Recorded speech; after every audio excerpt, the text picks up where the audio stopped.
for whatever reason.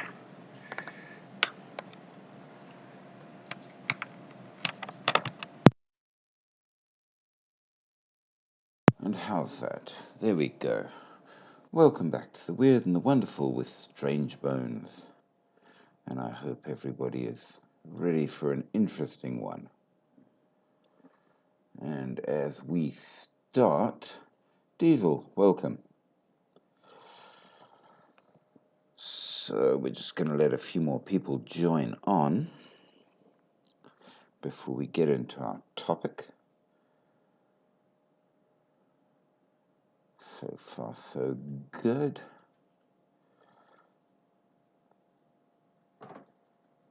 And we're going to add in a new and interesting picture because we can.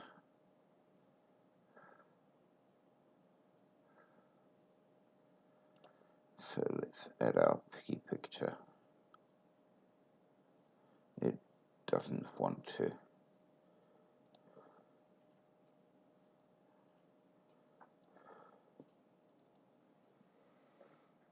But we shall fix it. Many thanks for the likes. We're just starting up, and I'm going to add an interesting picture for you guys to have a very quick look at as soon as I can find the correct bit. There we go. Like that. And save you. And close. And close. And correct. So I hope everybody is having a wonderful, wonderful evening and is ready for something interesting. And today's amusement will be a continuation in the archaeology and buildings and such things, but we've got an interesting one. So if you have do I think something is hidden on Antarctica? Well, we actually did a whole examination of that, Dante, and the net answer is very likely not, unless you believe in the flat Earth theory, which personally I don't. So I don't think so, but when you say something hidden, there was an interesting thing that did come out, which said that actually there was, believe it or not, a hidden Nazi base hidden in Antarctica, but we know where it is now, and it was part of the war effort in World War II. And the base really does exist, though it's no longer in use. I think they refer to it as the Penguin Post Office nowadays. So it doesn't anymore count as a hidden thing, but there was all sorts of allegations of what plans they had for it, if that helps. Do I know Shibishik? I do not, Silo. Sorry for that. Much thanks for the likes. So, I want you to cast your attention to behind me, just there, that picture. So in our last live, we were talking about whether or not there is such a thing as giants in the world, and could they have ever existed? And here's the thing. On the one hand, archaeology, proper, legitimate, scientific archaeology, claims the answer is no. But, and the but is important, it seems that there is a huge amount. Talent, yes.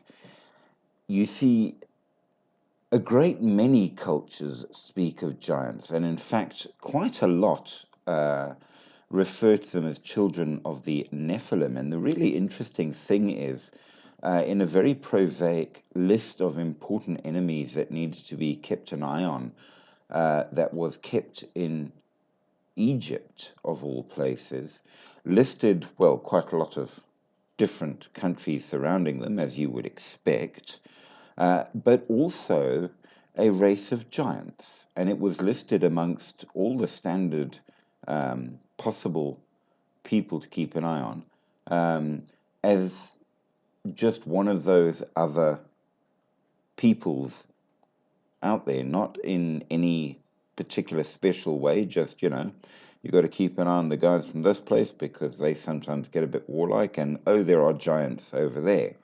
So, not just in what we might term mythology or things like that, they have been referenced in a number of different cultures as very much real peoples. But it was said that specifically the last of them lived in Canaan, or in the area that we would consider to be Canaan, interestingly, around Gaza, modern day Gaza. So take that as you will. And there is a whole sort of, how should we say, a conspiracy theory that there have been finds that prove the existence of giants, which may or may not be related to what we refer to as the Nephilim, which come in 2 or 3 flavors, believe it or not. The Anakim is one. So I forget the name of the other one just off the top of my head. But yeah, it seems that the Nephilim are absolutely something which history at least says did once exist. Now, is it true? Well, we haven't found proof we can rely on yet. But then there's a lot of things we haven't found proof we can rely on yet, which probably do exist. So, stick around because I've got something interesting just to, for the amusement's sake to begin with. But let's start off and remind everybody we have only one rule on the channel, and that is you must not be rude. And when people are rude, we boot them off the channel because, you don't have to believe, you don't have to disbelieve. Your opinions are not only allowed but welcome, but you can be respectful about it. And that's our rule for the channel. And with that, much thanks to those who have liked already. Do like, do share, do subscribe. We would love to have a following, and in the future, if I can get enough followers, I will do videos that are first only for followers. I've even started uploading the older lives to my YouTube channel, which will become available as well. And once I've got a couple of them up, I will post the link for you guys so that you can find that as well if you've missed any of the past ones. And with all of that, let's dive on in. Much thanks to Kofunki for that following. Do appreciate. Now, where do we begin? We begin with an interesting thing I found, because as we did in our last one, we had a long discussion on giants and Nephilim and all of that. But what about hobbits? Well, the weird thing is, yes, they are real. Now, you might not think so, but this picture that is up behind me is the cave in which they were found. And this is a genuine thing. So the average height of most men today is around 5'9". So call it about 170 centimeters, which is reasonable. Many of us are even taller. Reasonable. 180 maybe, that's 6 foot. But these ones were only around 3.5 feet tall. These are humanoid fossils scientists discovered in Indonesia on the island of Flores, and they are now referred to as the H. floresiensis, or for the rest of us, hobbits. They are not Homo sapiens, as we are, but they are also not Homo erectus, because they're just too small, which is really, really weird. So they are a completely separate human-related species, and there is no proper family tree that can be followed to find out how they got where they were. And there are a few hypotheses about them, but there are no actual theories in place to explain it. So it seems that, believe it or not, hobbits really do exist. How about that? Thank you there to Lisso Caesar. I hope I said that right. So there you go, a little something.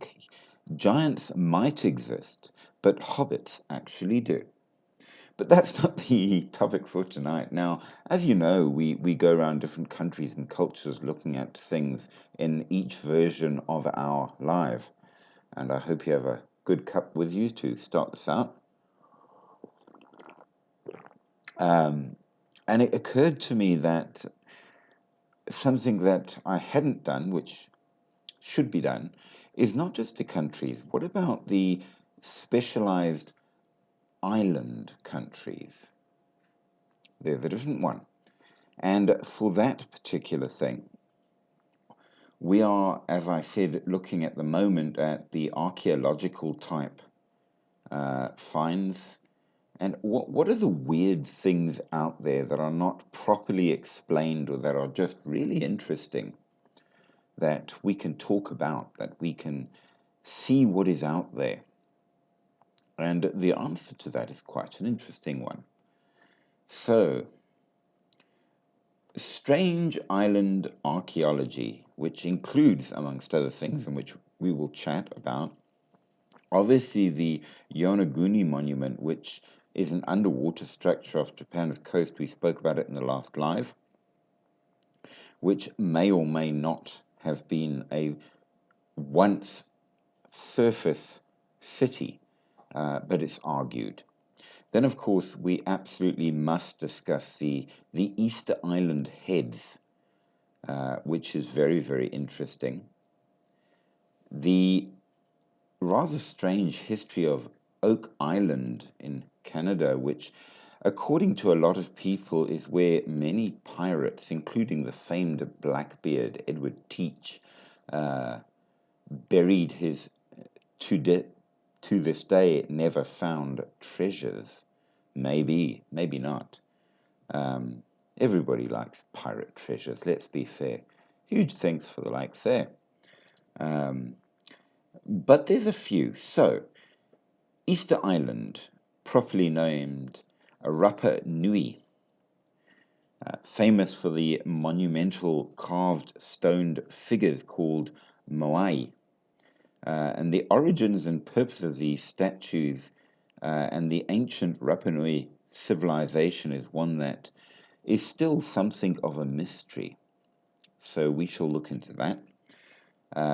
Nan Madol, the city of islands off the coast of Pohnpei in Micronesia.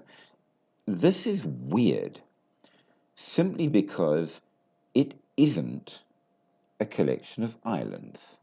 Now you might say, why is it called a city of islands then?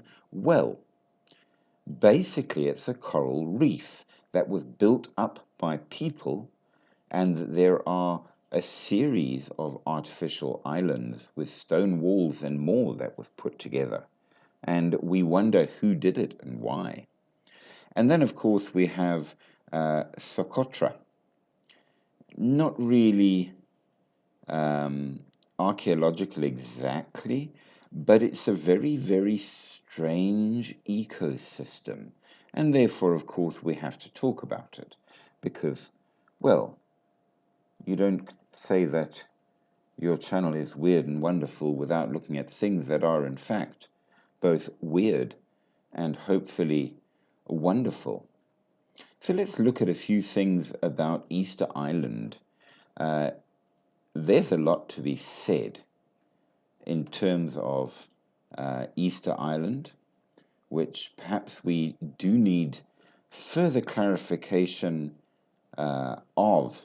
Now, the very interesting part about it is that initially these monuments, such as they are, were thought to be stone heads.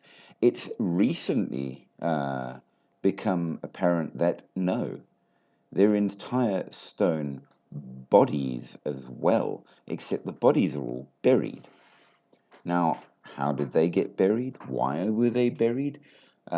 We don't know. There seems to be a lot more to be said about it that we just don't know. Now, these things are pretty big as well. They are not small.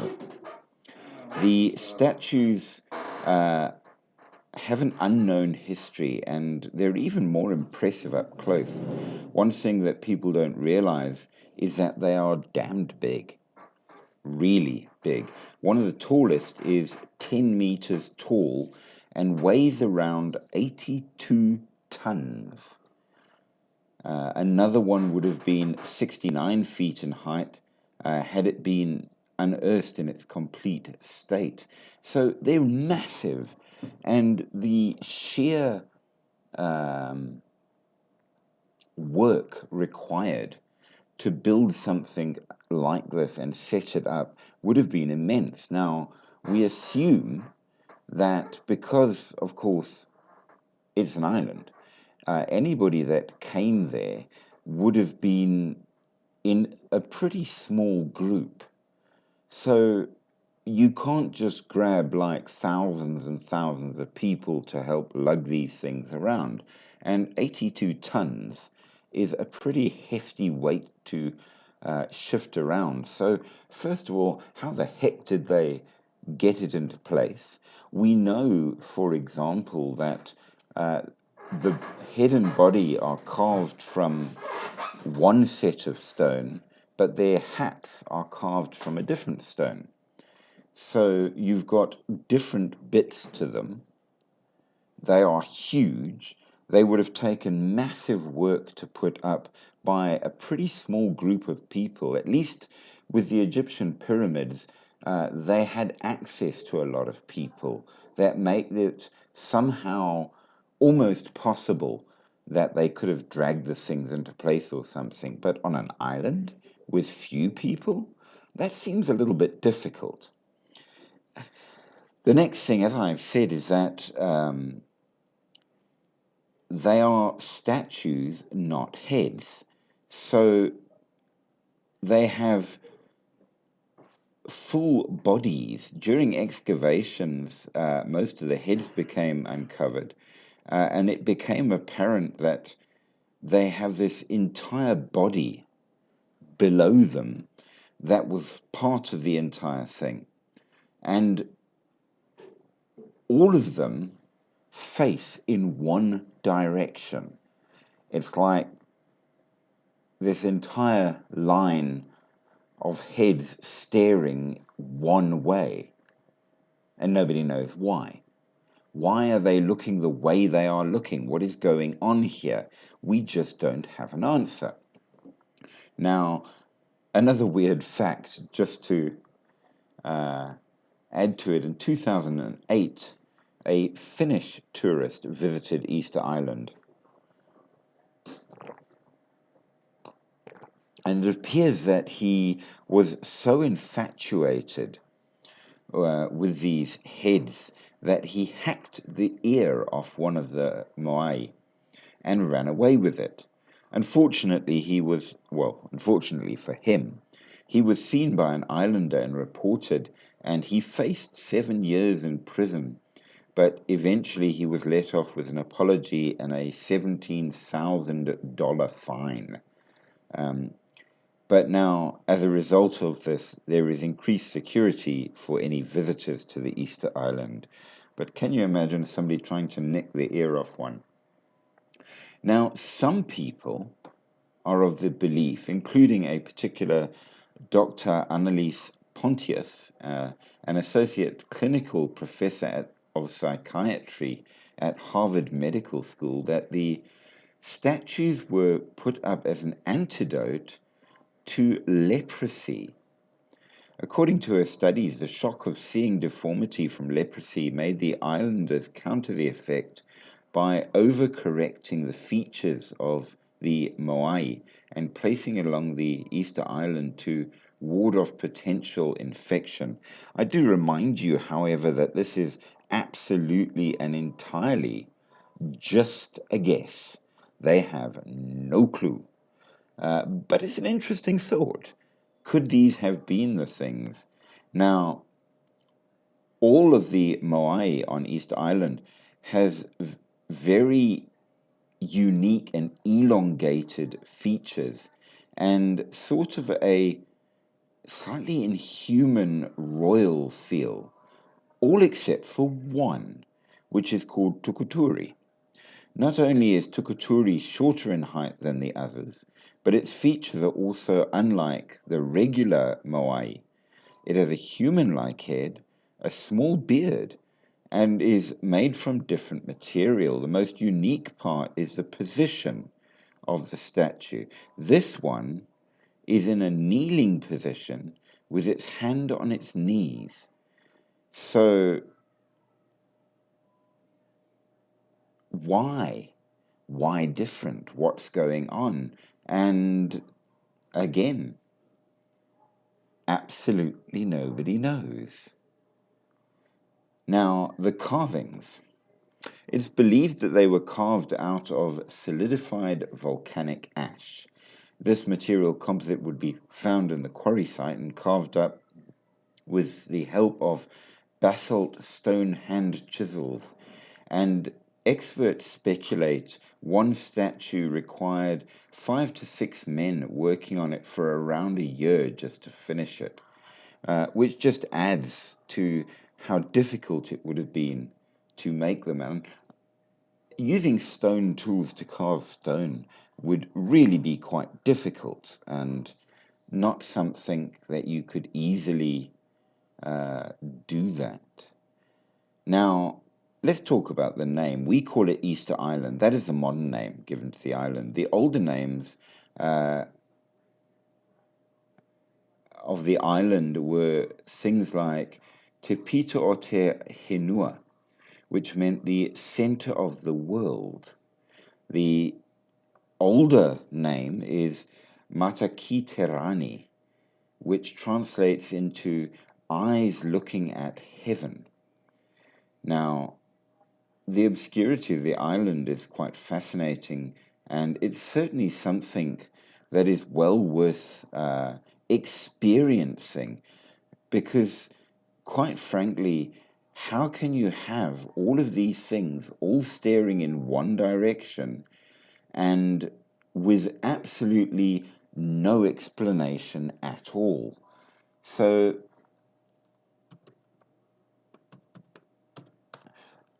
that's our first island mystery, as it were. And I'm just going to quickly see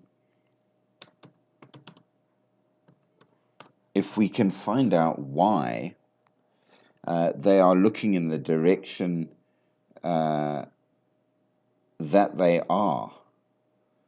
So, Rapa Nui, in case you didn't know, it's not just an island, it belongs to Chile in the southeastern Pacific Ocean.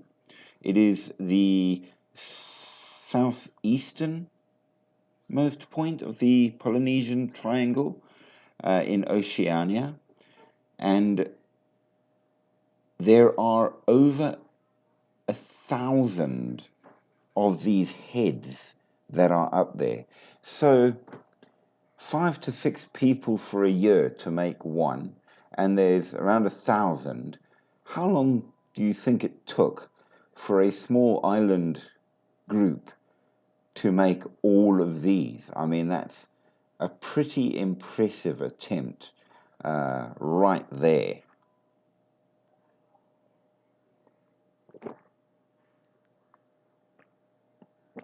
So these moai, or heads,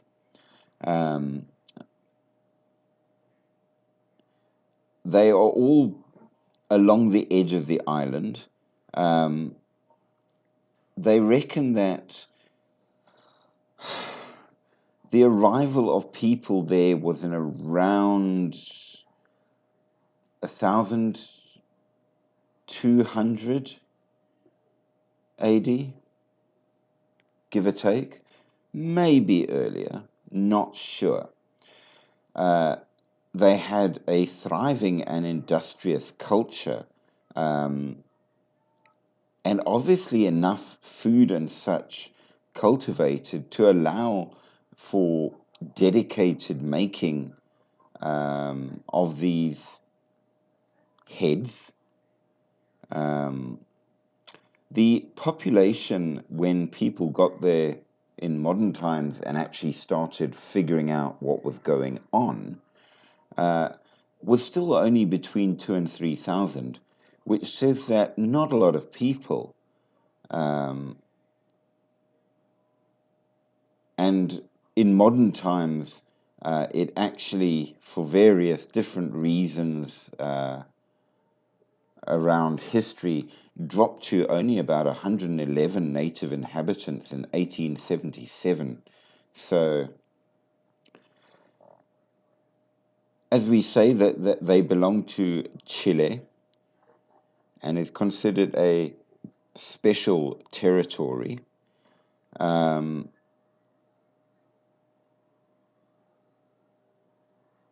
just checking through very, very quickly to see if they tell you about the facing.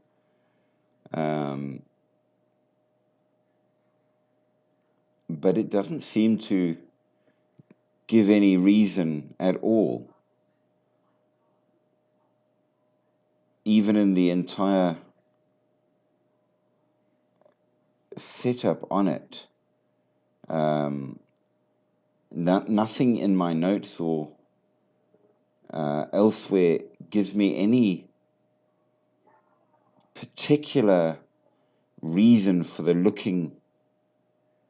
We seem to think that some of the natives may well have been cannibals, which is pretty scary.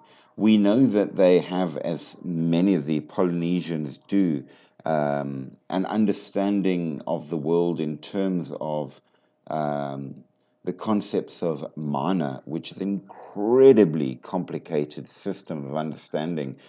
Most of us have heard of mana from video games, that it's magical power, but that's like nothing compared with how important or how complicated the concept is. So that absolutely doesn't help us at all. We know that the statues have no answers, and that is all we know. We don't know why they look the way they look, what they are trying to see, if it connects to any star groups. None of it is explained at all. It's a volcanic island, and that's literally all we've got. So, yeah, I have nothing for you. It's a mystery. If you have any particular ideas about it, then do let me know. Give a comment what you think. Tell me if you think that there is anything to it, because clearly there must have been a very, very important reason that they had for doing this incredible building situation. But yeah, even the remaining locals don't say that they don't know. So with that, we are going to jump to another mystery. So, Nan Madol, known as the place between spaces, it seems that the locals on the island of Pohnpei in Micronesia think that this place is a kind of purgatory. Now, I don't know how much everybody knows about the Christian concepts of heaven and hell, but essentially it works like this. If you're very, very good, you get to go to heaven. This is good. If you're very, very bad, you go to hell. This is bad. But what happens if you're neither very good nor very bad? And essentially, there is a place known as purgatory, literally named after the idea of purging, where if you're pretty good but not good enough for heaven, you go to purgatory, where the bad bits get cleansed off with a little bit of punishment, and then you can go on to heaven. So that's the idea of purgatory in the religious context, as it were. Now, with that said, in colloquial speech, I suppose, it's also sometimes used to refer to somewhere that is a place of arduous punishment, which doesn't have to be permanent, which perhaps is the key point. And they're using it in that sense here, that the locals think that this is a kind of purgatory. And they say that the restless spirits of dead Pohnpeians have lingered here and vowed to harm any disrespectful visitors. The lost city of Nan Madol is half submerged and half taken over by the twisting spines of the mangroves. So it's this weird kind of place with this city. And it's one of the few places in the world that continues to be a point of confusion and perplexion to archaeologists as to why it was built and who built it. So, first of all, we know that Nan Madol is an ancient city in a lagoon dotted with small artificial islands linked by canals. Basalt columns form the base of these constructions, pillars of some kind. And the origin of this place seems to be half history and half fictional. It's a very strange situation. The culture dates back to at least about 1000 AD, but people seem to have been there, not necessarily as a static culture, but active there since at least 500 AD. So way older than you might think by a good 500 years. They most likely came from the New Caledonian group called the Lapita, originally from the Philippines. The Lapita traveled to Micronesia and mixed with local populations. Among evidence patterns on pottery shards here that match Lapita, it shows the link. Near Nan Madol is a rock art gallery with carvings that are almost identical to those in New Caledonia, but New Caledonia is 3,000 kilometers away. And the weird part is that the Lapita were not known for either advanced technology or sophisticated building techniques, which Nan Madol has. Now, They refer to it as the Venice of the Pacific because of all the canals. It's about 1.5 kilometers by 5 kilometers and encompasses a seawall, 92 man made islands, canals, an irrigation system, ceremonial and residential sections, tombs, and even a prison. So it's very unlikely that the Lapita that are now there were the ones that built it.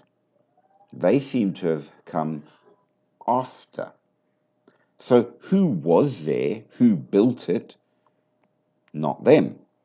Um, the boulders and logs of stone are naturally hexagonal and made of volcanic basalt. The complex probably in total would weigh around 750,000 tons. The walls are 7.5 meters high. The stone logs are 5.5 meters long.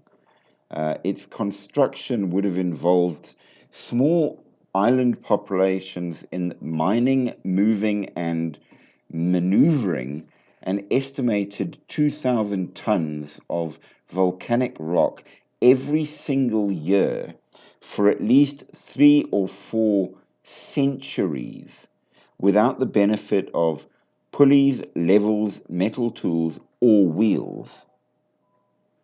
So this was not an overnight construction. And if you assume that the locals were more primitive, if you assume, then this was a serious, serious undertaking. Now, archaeologists and historians find this site very hard to believe. How could simple islanders, limited population, etc., build a city, let alone stack megaton logs of basalt on top of each other, 7.5 meters high? Micronesian societies were just not this advanced.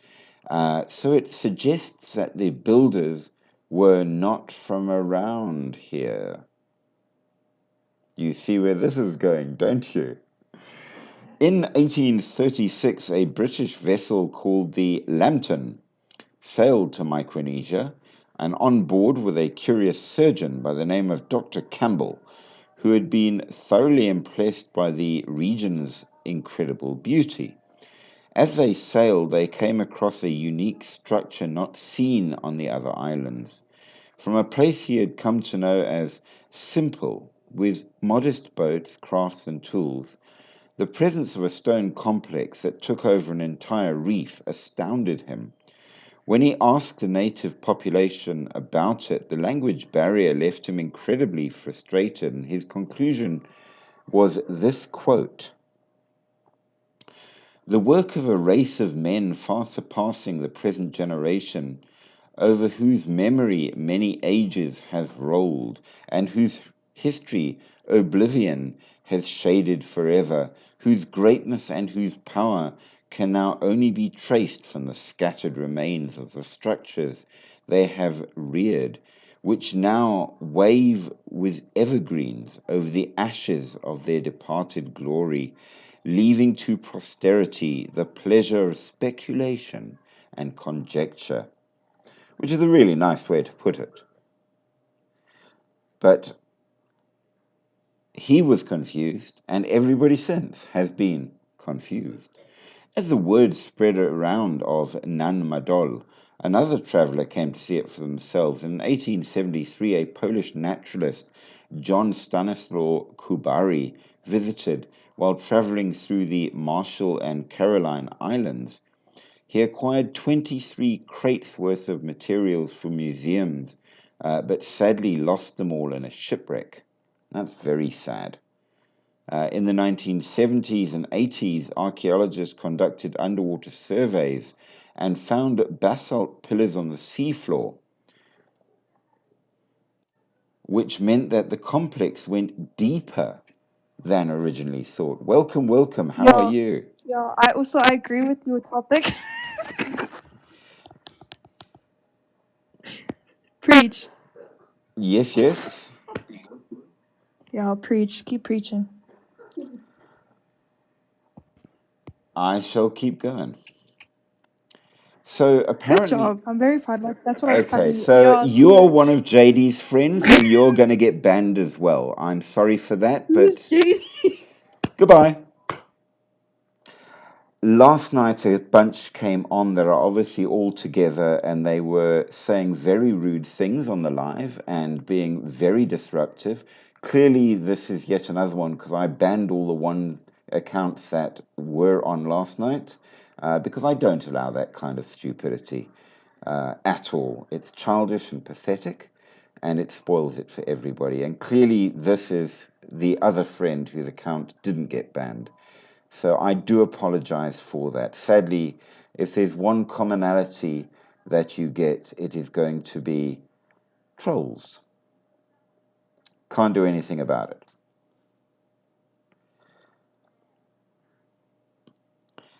So Nan Madol, huge as it is now, was even bigger back then. And we just don't know um, who it could have been that did it. Now, uh, we have more story to go along with, but now that there's a lot more people on, I do remind you that our one rule is no rudeness, as you have seen. But do comment lots. Do ask questions, like, share, subscribe. I do allow people live on. I simply request that politeness is required. But with that, absolutely support the channel. We need the gifts and the likes to keep going, and it is always good to have you along. And with that said, locals tell a story of foreigners that came to the islands. Now, this is their story, and it's a weird one, so brace yourself. Once upon a time, two charismatic brothers from a distant land came to the native Pohnpeian people and claimed to be sorcerers. Olishipa and Olishopa were described as strong giants who were divine intermediaries, controlling both the earthly and spiritual realms. They were said to harness supernatural powers, and some claimed that they could control the weather and speak with the gods. Though the locals didn't know where they came from, they welcomed these wise men, a group of foreign men and women in large canoes accompanied Olishipa and Olishopa, wanting to establish a settlement. Oral tradition states that they had the power to make the basalt columns float and stack on top of each other. Now, right here, you see a theory that has obviously been proposed not only for the building of the pyramids, but the building of the pyramids in South America, Machu Picchu, and the like. So this is one of the theories out there, and here we find it turning up in the oral tradition of local people in their stories from way back. So apparently, they could make these massive stone blocks float. However, the goodwill did not last long. The brothers quickly secured an iron grip on the humble society, forcing the citizens to pay tribute, do hard labor, and bring them food and water. No one moved without them knowing, and no one breathed without them allowing it. They even promoted cannibalism. This carried on for centuries, and the brothers founded the island's Saudilur dynasty, which reigned until 1628. However, from 1200 to 1700, Nan Mudol was a cultural and spiritual hub thanks to the Saudiliers. At the same time, their grip on power grew tyrannical, and the disillusioned people of Pompeii eventually rebelled against their heavy-handedness, and many Pompeians died and were buried within the walls. Then the story gets even more complicated, because after all, why would we talk about it if it wasn't complicated? Oral tradition says that the Sadaleurs worshipped the god of thunder, Nansapwe, and they made the locals sacrifice their most sacred animal, the turtle, to a moray eel which represented him. Nansapwe saw this chaos and decided to intervene. He and a female relative had a demigod son named Isokeleke, who defeated the tyrants in the 1500s. By now, this was not even 18 history, but almost modern history. Eventually, Isokeleke died, and he was buried on a nearby island called Pehi-en-Kitel.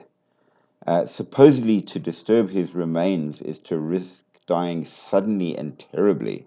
So Nan Madol was slowly abandoned and left to the infringing waves. This provides some background and oral tradition as a tool for historians, but of course it doesn't explain very much. What if it was true? That's a question that we don't have an answer to. Now, of course, modern archaeologists will say, of course, there's no sorcerers that turned up. Don't be silly. But what if it was? So, first the Sadaliers and then the subsequent kings might have been somewhat real. In 1907, the bones of Iso were supposedly discovered by the island's German governor, Victor Berg. The bones were much larger than the average humans. In 1928, the Japanese excavated his tomb and found more giant remains. The bones are supposedly still there, guarded and venerated by the local people. And Victor Berg, who disturbed the tomb, died shortly after, just as the prophecy stated. So we were asked at the beginning of this live, are giants real? Were there any evidence found? Apparently there has been. As for the construction of Nan Madol, scientists have a hypothesis other than magic and floating rocks. Obviously, on the island there is a near vertical hill of basalt, and according to writer William S. Aries of Archaeology magazine, initially local inhabitants transported the massive basalt boulders to the reefs, forming the foundations upon which wooden thatch structures were erected.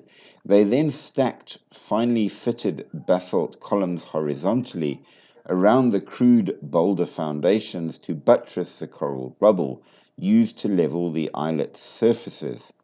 Islanders tell us that the columns were quarried by heating large clusters of naturally formed basalt columns with fire and then breaking them apart along the natural fissure lines with cold water, probably transported by raft at high tide. Maneuvering even small craft at low tide would have been impossible. Now, if you really want a hard-to-believe explanation, I hate to say it, but the official one is it. Because you try and shift tonnage with a canoe. I'm just saying. There is no evidence that the islanders possessed a technology to carry such weights, and it's most likely that the kings forced the conquered to build it. But how?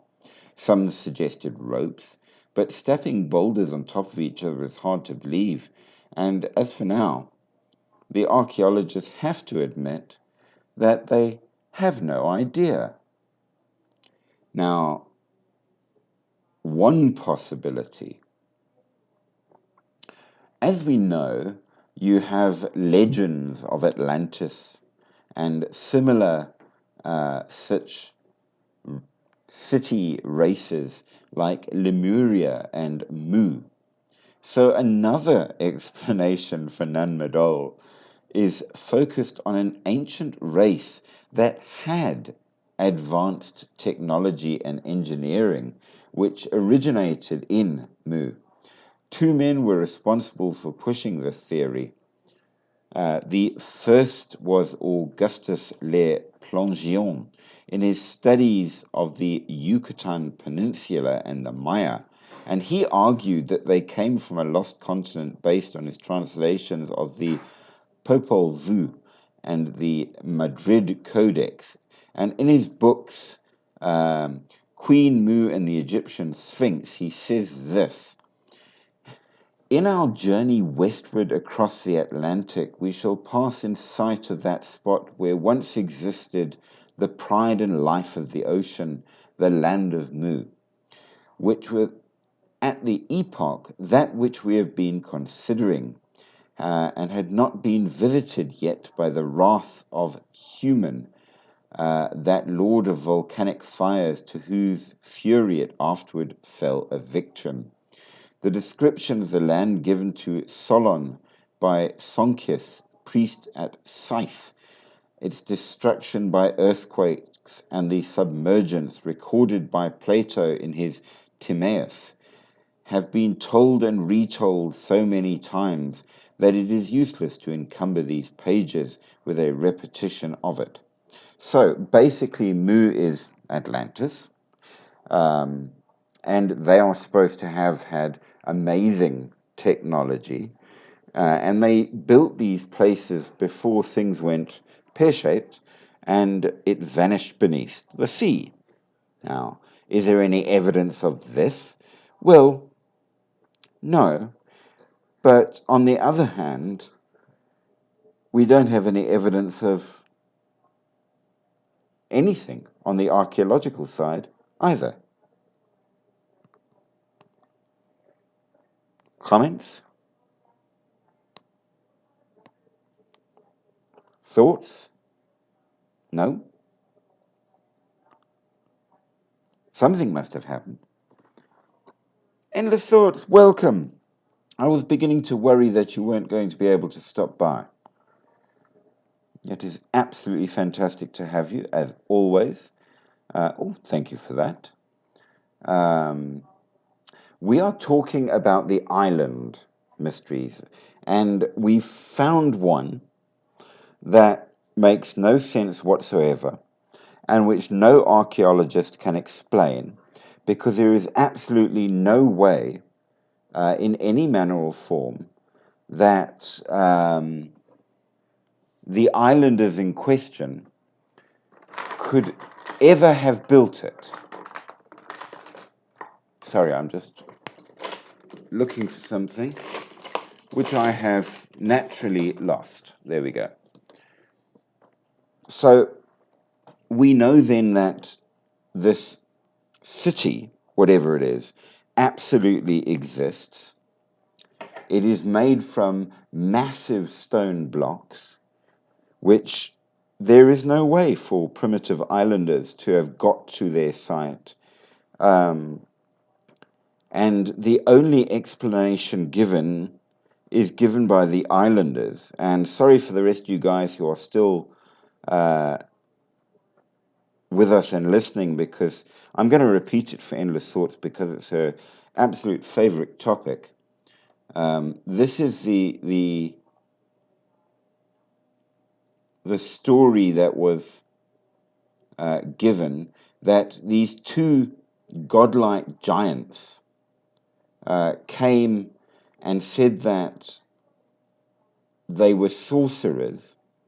They took over the island, basically, beat up the locals and forced them to serve them.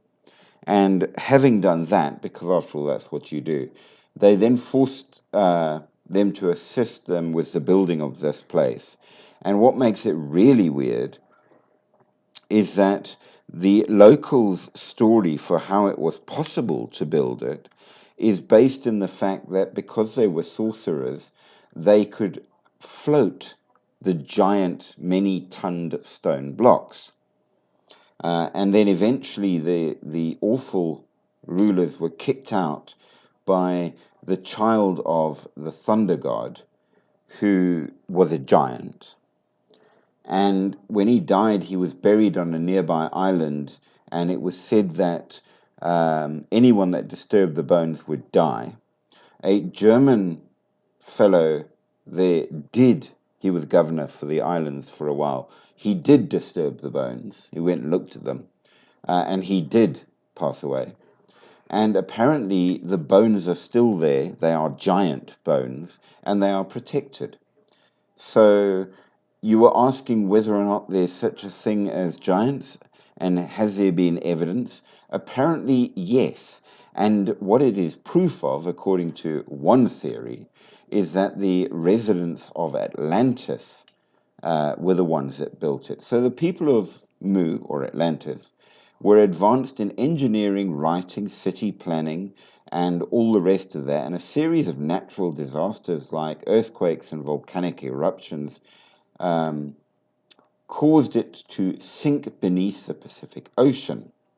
British explorer and mystic James Churchward also supported this theory, and he believed that it was actually a continent in the middle of the Pacific Ocean that stretched from Hawaii as far as Easter Island, and he suggested that this place, Nan Madol, was a remnant of Mu, and the people there were the survivors. Now, this, of course, has been dismissed as rubbish by proper archaeologists, but here is the problem. The city is there, and nobody can explain it. And there was no real way on a bunch of narrow coral reefs to lift these gigantic basalt columns on without something. I mean, you can hardly do it from a canoe with a bunch of ropes. So as much as archaeologists say that the fanciful ideas and the mythology of the islanders is rubbish and not true, they don't have a better option. So it seems that the powers of Atlantis, and indeed the existence of giants, might in fact be real. Placeholder, welcome. Awesome to see you. It's always good when you guys join up. I'm very glad to see you on, along with everybody else. It's always a pleasure to have some people along here to comment and to give their things. Now, you can visit the place, but it's hard. It has thick jungle and is a very rugged landscape. But the reason that it's very hard, even besides the geography, is that you need extraordinary permission from Pohnpei's current king in a special ceremony with local elders and a drink that may or may not be semi-psychedelic. And you have to ask for their approval, promise to be respectful, and receive spiritual protection. More visitors have come because of the airing about it on TV, but getting there is harsh. The name of the island is a damn good question. Run back to the beginning. The island of Pohnpei in Micronesia. That's Pohnpei. So it's a Polynesian island, insofar as that helps at all. So the archaeology community has largely neglected Nan Madol. Few studies have been done, and many questions remain. We're not sure if it's due to the cultural sensitivity or the heritage of the people there, who believe that all of the stories are real, or if it's because they don't want to be involved in anything pseudoscientific. Essentially, though, it's real, it's there, and apparently there's evidence of giants. Oh, the other thing that you missed, Endless Thoughts, which may or may not amuse you before we go on, is while giants are in question, archaeology has proved hobbits to be real. And they absolutely do have evidence of a alternative human branch of people 3.5 feet tall. So hobbits are real, just in case you were wondering. So it's haunted. There are ghosts. It's literally called Nan Modol, means the spaces between, which seems to imply it is purgatory. It's in Eastern Micronesia. It's very beautiful. I mean, it really is. And in fact, let me see if I can whack up a little bit of a picture for you, because it is 100% crazy in that regard.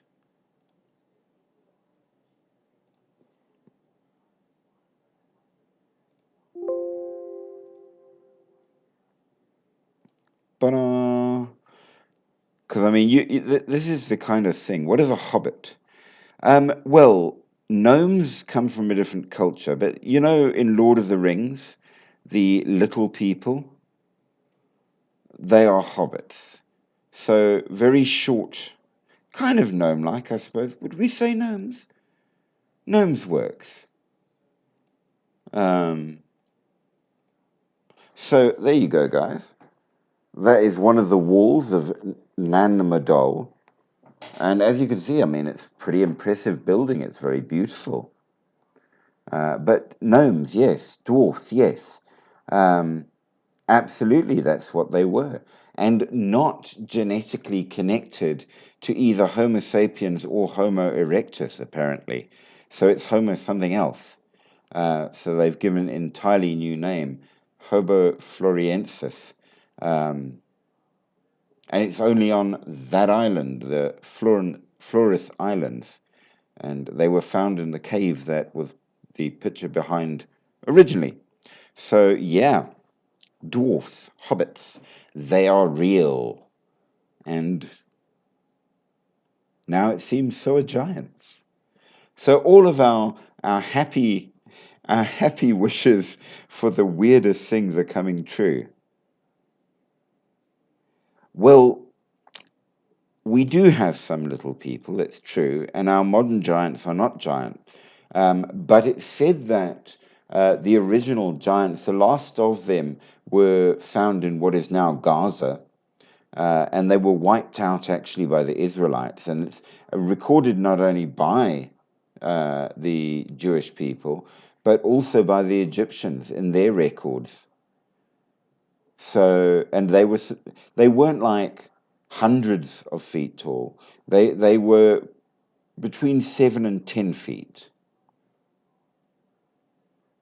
Well, Homo floreriensis, don't share quite the same DNA. If you're talking about somebody that has a genetic issue that makes them small, then yes, they do. But they are a medical anomaly to the norm. These people were not a medical anomaly to the norm. They were the norm for their group, which makes it different. And assumedly, the so-called giants were the norm for them. Is it true? We can only hope. So, yeah, we have that.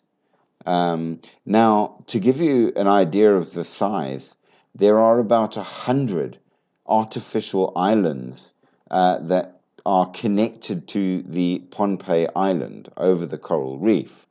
So, I mean, we're talking a lot of distance that was covered for these so-called created by Mu structures. And I mean, they really are very, very cool. Now,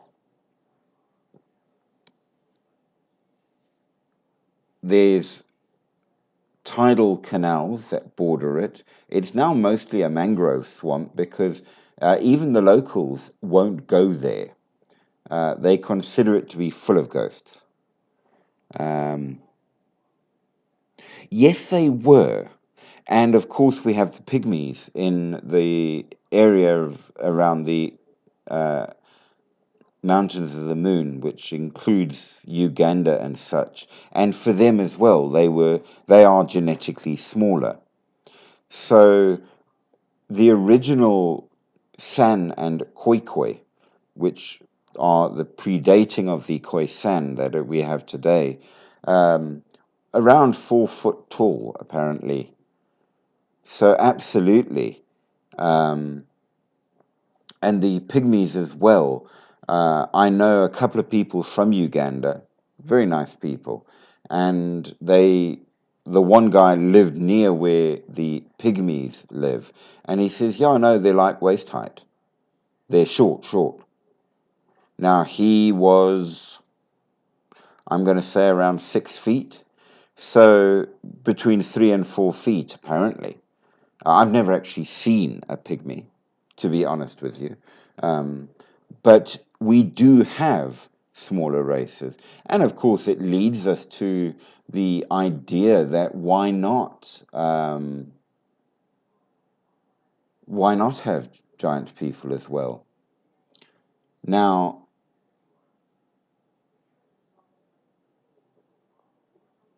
what's also interesting, the Saddler dynasty, Nan Madol was the capital in 1628, and they say there were as many as 25,000 people that inhabited the island of Pohnpei during this time.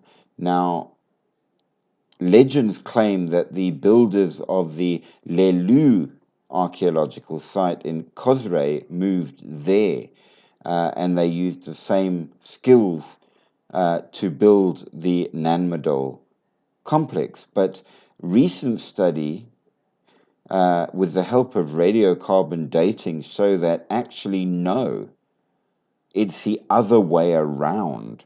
The people of Nanmadol went and helped the people build Lelu. So it seems that this was the original spot. And the Saddler dynasty, which is a real dynasty and was found in other places, and were quite tall, but not giants, seems to have spread around. Um, and yeah, very hard to get. You have to go through this whole ceremony just to be allowed to even go. There's only one way to get to the island, and that's via the island hopper flight. It starts in Honolulu, stops in the Marshall Islands, and Micronesia on the way to Guam. So you've got to go via that. There are no major hotels or resorts on Pohnpei, so you're likely staying at a lodging, which is going to be a bit like a motel. And then once you get there, you have to go through this whole big ceremony and get a special blessing from the king and protection against the ghosts that are all there. And then from that, you've got to hike through the jungle. So there. From stories, she says, Vikings seemed like giants compared to the British. Yes, there is a certain truth. Now, when I was 8, I went to the Tower of London in Britain, and there was a suit of armor, my height, that came from back in the day. Now, it was a lot broader. So it would seem that your average British person was short, though stocky and fully fleshed out. But me as an 8-year-old was the same height. as the average British soldier.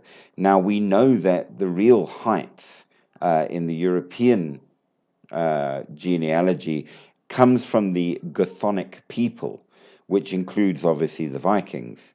And the Vikings got around a lot. We know that. So there is something to be said to say that that could have partly been the idea of where the giants come from. We do know that in the Irish stories of the Tuatha De Danann, they speak of the Tuatha being giants that came and conquered the Fomorians, who were another group that had come over and conquered the locals. And we know that the original inhabitants of the British Isles were around 3 to 4 foot tall. So absolutely there is that. And so, I mean, the visiting Vikings would absolutely have been about twice the height of the locals. So there is that to consider. Unfortunately, that's still not big enough to be able to lug around many tons of stone in giant blocks in order to build this place, or the pyramids, or Machu Picchu, or anything like that. So it does seem that the best explanation that we've got so far is that somehow either they had advanced technology or sorcery so far. But make of it as you will. Moving along and having done the cool bits thereof,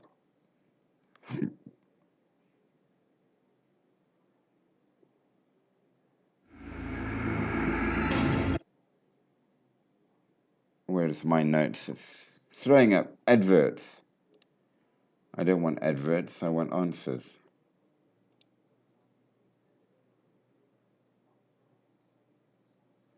Okay, well, that one's timed out and died.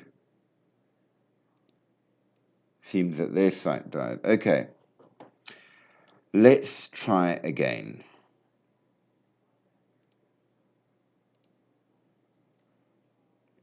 Socotra Island. Journey.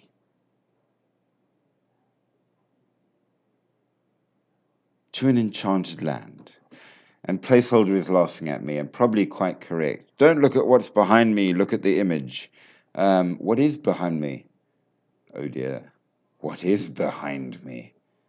You never know. There are things that go bump in the night. And as we all know, occasionally they bump at you. So, you are quite correct there, sir. So, Socotra Island. Why do we care? So, imagine, if you will, and while you're imagining, hit that like, share, subscribe, and all the rest of it to keep us going. We rely on you. And I'm glad to see that placeholder is talking about the image and not something large, fanged, and clawed that is sneaking up behind me to leap on me. Though, to be fair, I've actually just moved my office to a new spot, and when I was setting up, we've got this cat, Diablo we call him, and he hid on the chair. And I came in and I put a bunch of books and things onto the chair as I was sorting out.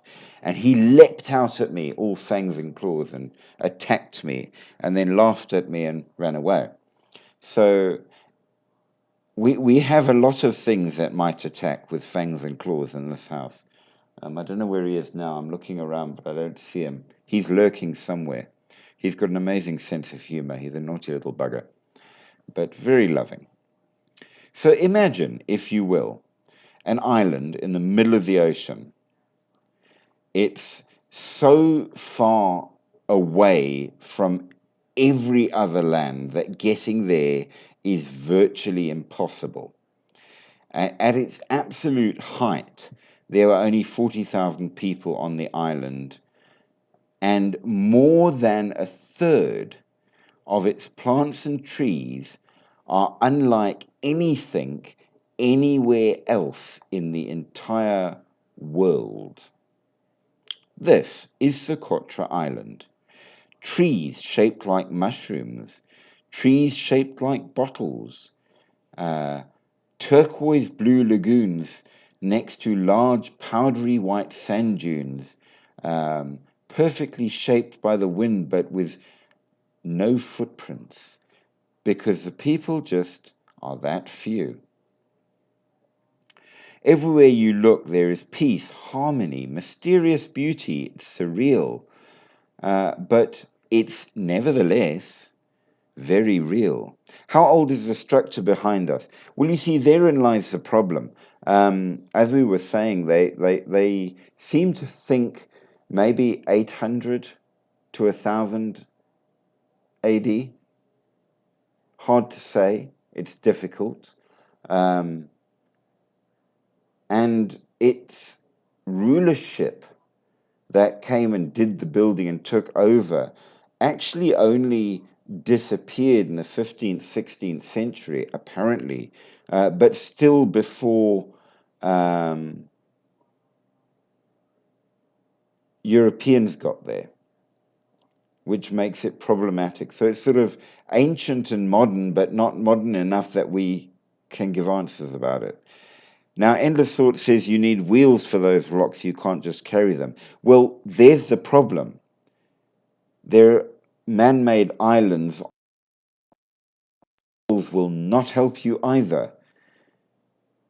And no, you can't just carry them, which makes it even more difficult. Can't carry them, wouldn't have the technology to float them on a canoe, didn't have proper hoists and things to shift them around, and you're on water while you're trying to build. Nobody knows.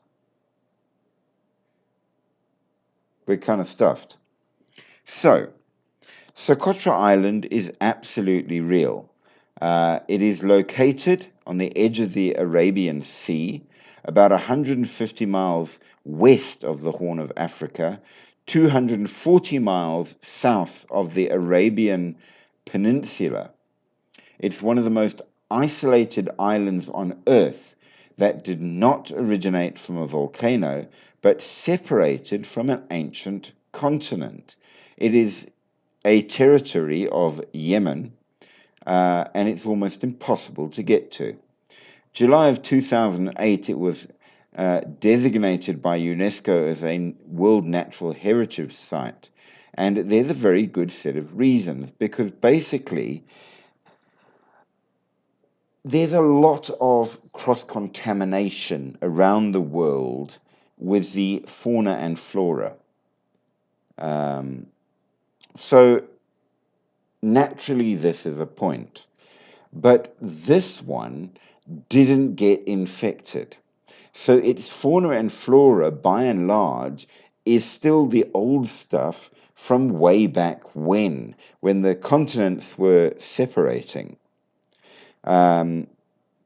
Probably before the last ice age, actually. That's the point. So way, way, way back. And what you get, amongst other things, is the kind of environment that is just unreal and kind of alien. So the first most interesting thing are the famous dragon's blood trees, which literally look like half tree, half mushroom. You also have the bottle tree, which looks like a bottle. So dragon's blood trees are unique looking because they're shaped like giant mushrooms. There are different types of dragon trees in other parts of the world, but these ones are only found on Socotra Island and nowhere else. They also have blood red resin, which comes out if they are damaged, hence the name dragon's blood tree. Resin of this tree has been used in different ways throughout the centuries, mostly for medicine. Interestingly, it's believed that this resin was used as a varnish by famous Italian violin makers to stain their master instruments. Some of the most famous and most expensive violins in the world have a very rich red color, and it's due specifically to the resin of dragon's blood trees, which is just unlike anything else. The bottle trees, which are really funky, that they look like a sort of giant bulbous bottom coming to a thin top. It's the strangest tree shape I've ever seen. Also called the desert rose. They're quite bizarre, and they don't naturally grow anywhere on Earth but here, not even other species. Their funny name is the result of their hilarious shape, and indeed, there are many fine examples of their trees in the island that are shaped just like bottles. Their trunks are very thick at the base and thin out pretty quickly towards the top. They have finger shaped branches that are very short that have just a few leaves or flowers if the tree is blooming, and they really are quite amazing. The climate is just as unique. It's mostly tropical desert with small amounts of rainfall, and normally most of the rainfall only happens between October and March. Um, but it's this weird alien landscape. It's very hard to get there, and the only option is flying to Sana'a in Yemen, taking a connecting flight from there to Haribo, which is Socotra's capital.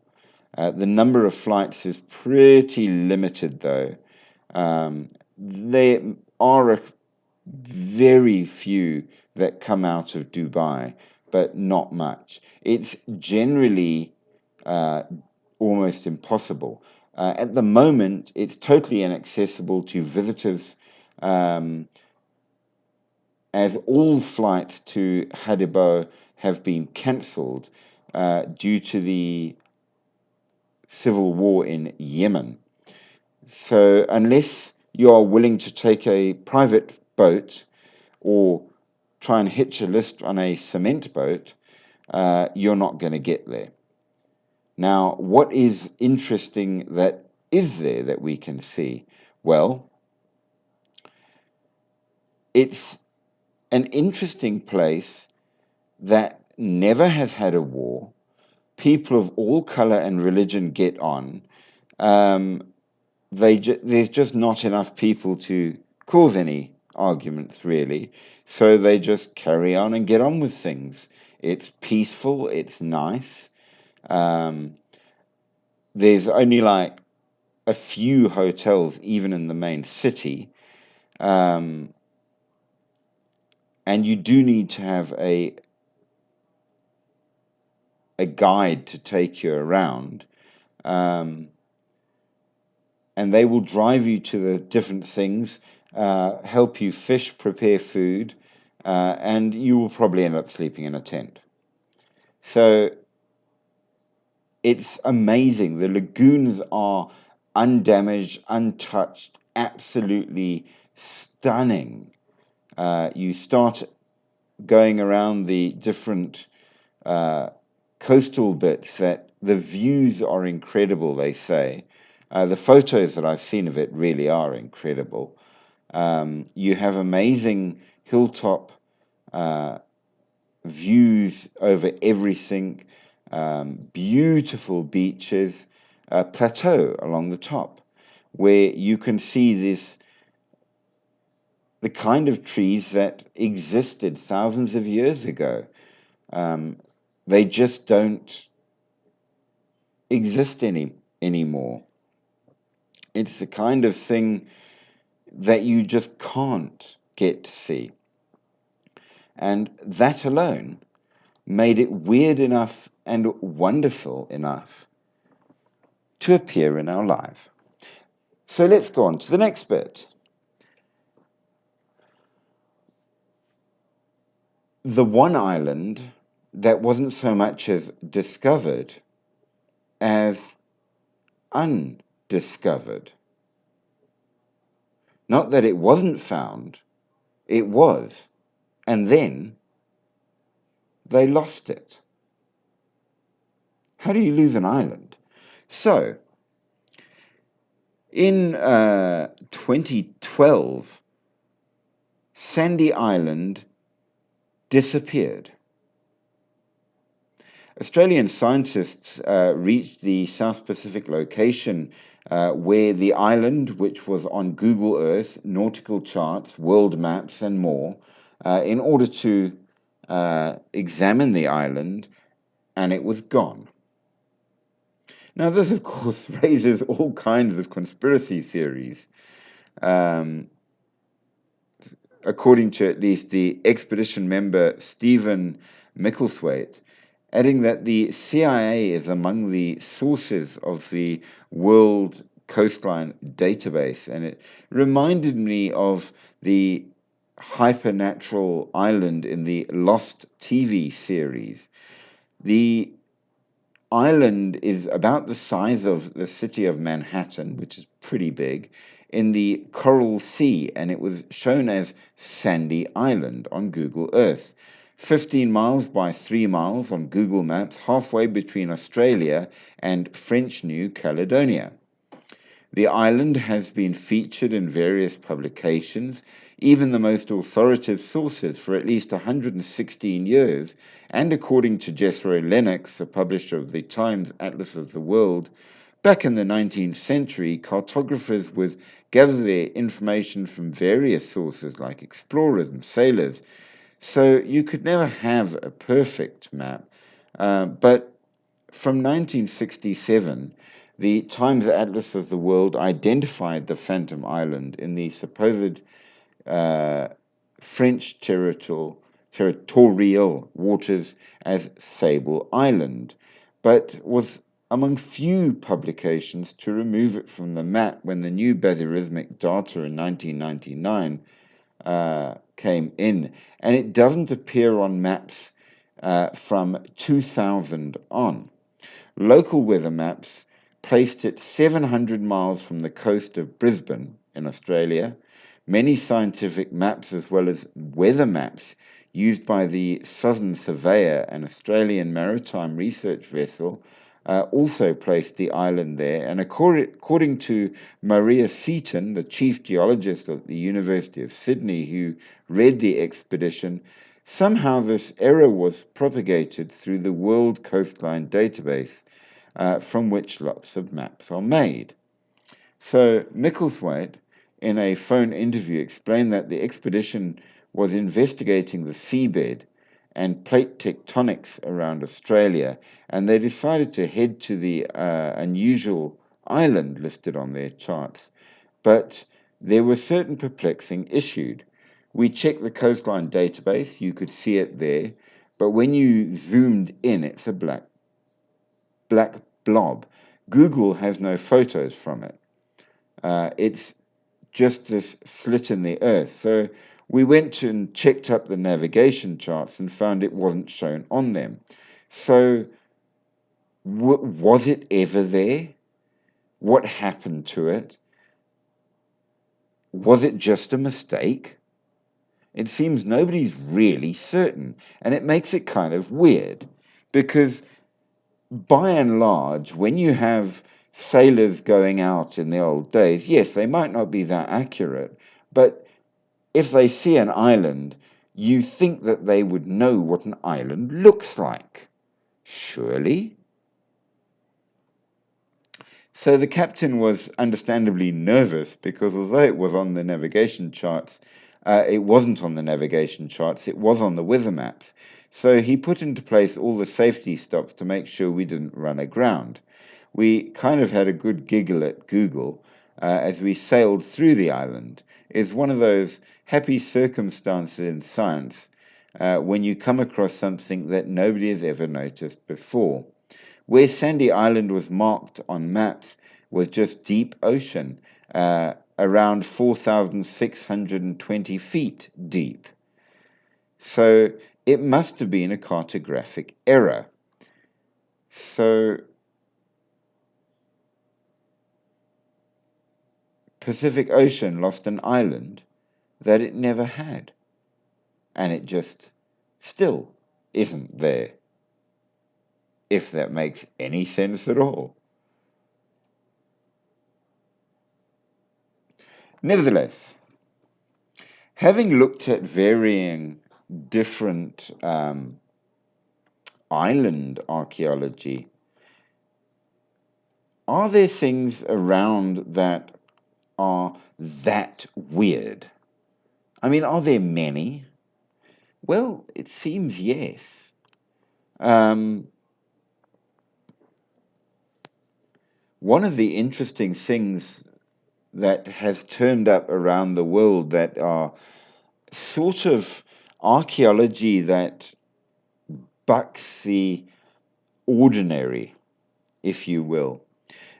Cheddar Gorge is a place in England, and in it is a cave called Goch's Cave.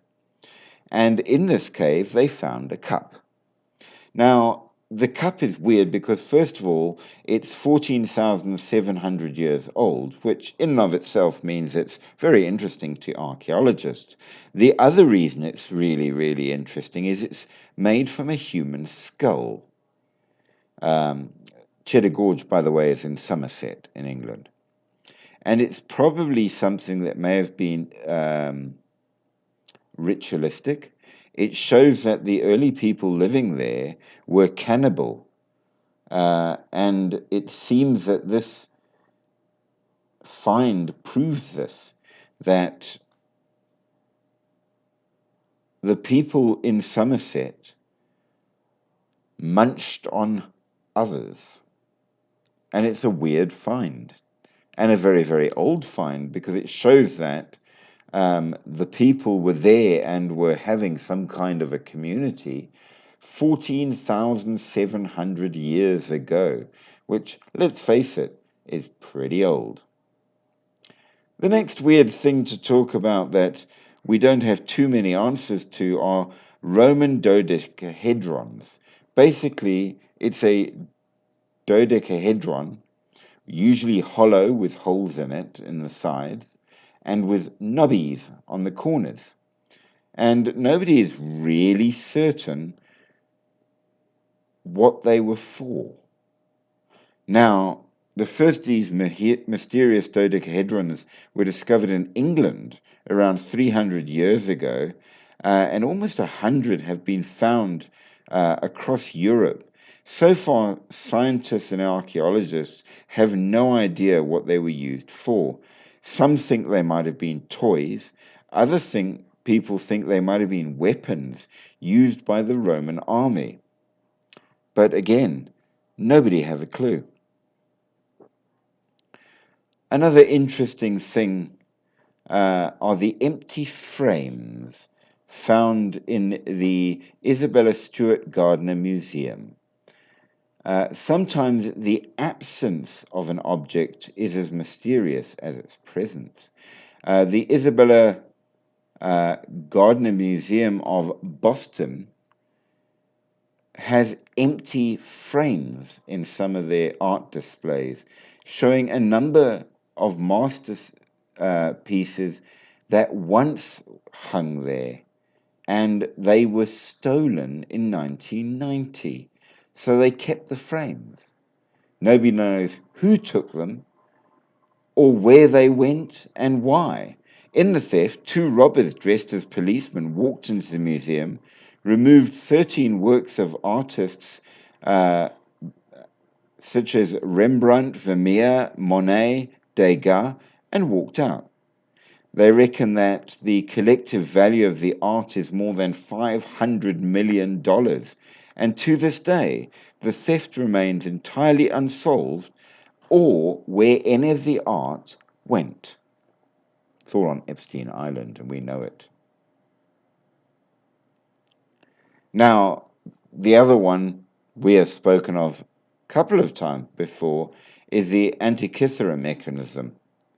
So basically, a Roman cargo ship sank near the Greek island of Antikythera, and the wreck was down there until it was located and recovered in the 1900s. And in it, they found a mechanism, which is probably the earliest analog computer in the world. They reckon it was built around the late 2nd century BC, and it was used to track the paths of the sun, moon, and planets. Trouble is, though, we don't know quite how to make it work because some key parts are missing. But it goes in the face of the understanding that we technically know that people didn't have complex mechanisms like this back then. There was no way that people could have built it. But it's there. So who built it? And why? And how? And what on earth is going on? It seems that established history, as we know it, is increasingly being proved not as correct as it thought it was. Next up, some very interesting and quite intricately carved chess pieces that were found on the island of Lewis in Scotland in 1831. And this is one just for you, Crystal, because they were made in Norway 1,000 years ago, and nobody knows how they got to Scotland. It seems that the Vikings liked to travel. So again, evidence that possibly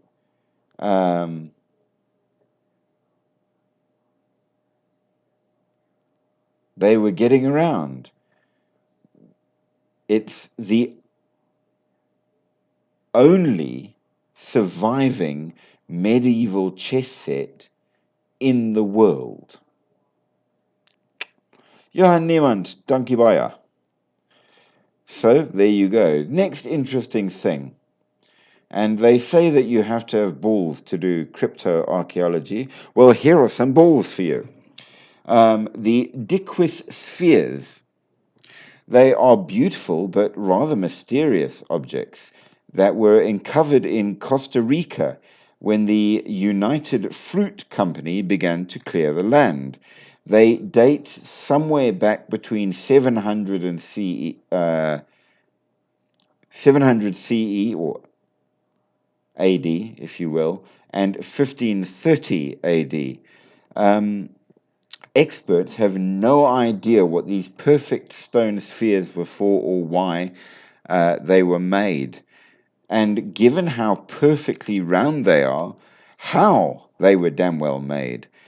Given that the amount of work that went into each piece, we can be fairly sure that they were important because they are really quite beautiful and large. But we just don't know what they were made for. So right off there, some of the weird things you can find don't make sense. So Costa Rica, if you go there, it's a very jungly bit where these are found in the Dickwis Delta. They are absolutely perfect stone spheres. Some of them are the size of a tennis ball.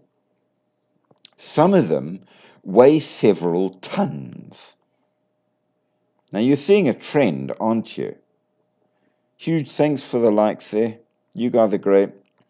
You're definitely seeing a trend here.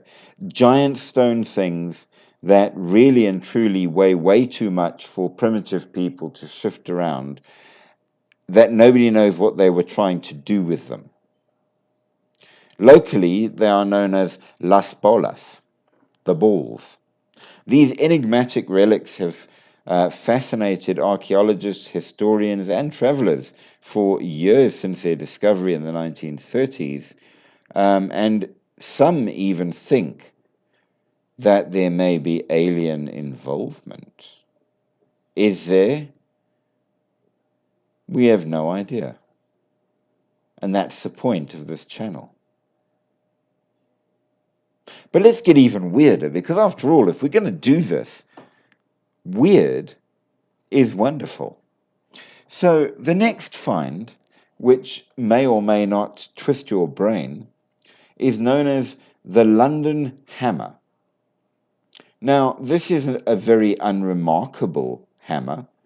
There is nothing particularly special about it. It has an iron head and a wooden handle. So why do we care? Well, the problem is that it's literally encased in stone. Now, because we are good scientists, we can date things. So, in June of 1936, Max Hahn and his wife Emma were on a walk where they noticed a rock with some wood sticking from it. They decided to take the oddity home and then later cracked it open using a hammer and chisel, and what they found inside was a hammer. So a team of archaeologists were called and they checked it out. And here is the problem. The rock encasing the hammer was dated 400 million years ago. Hammers like this are probably Iron Age at the earliest. The hammer, when tested, seems to be 500 million years old. The section of the handle that remained is actually beginning the transformation into coal. It's so old. Now, of course, creationists were all over this. And Carl Bauer latched onto the hammer in the 80s, using it as the basis for the speculation of how the atmospheric quality of pre-flood Earth could have encouraged the growth of giants. But the mysteries don't end there. The hammer's head is made of more than 96% iron, far purer than anything in nature could have been achieved without the assist from technology. Stylistically, it looks like a 19th century hammer.